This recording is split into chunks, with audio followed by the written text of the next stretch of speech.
بسم الله الرحمن الرحيم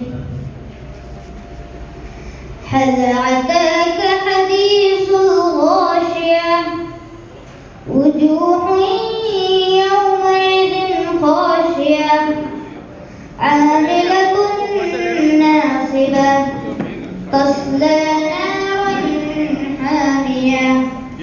تسقى من عين عانية ليس لهم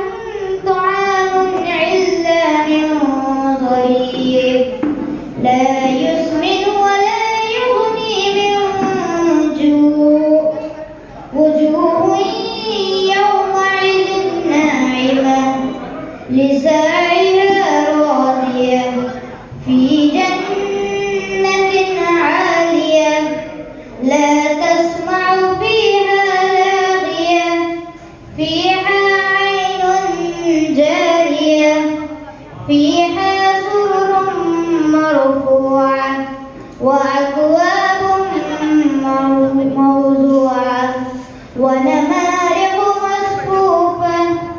أفلا ينظرون إلى الإبل كيف خلقت وإلى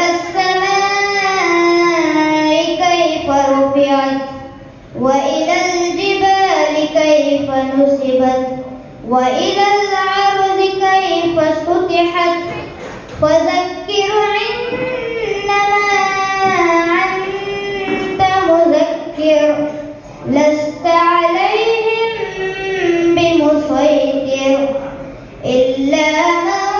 من تولى وكفر فيعذبه الله العذاب الأكبر إن إلينا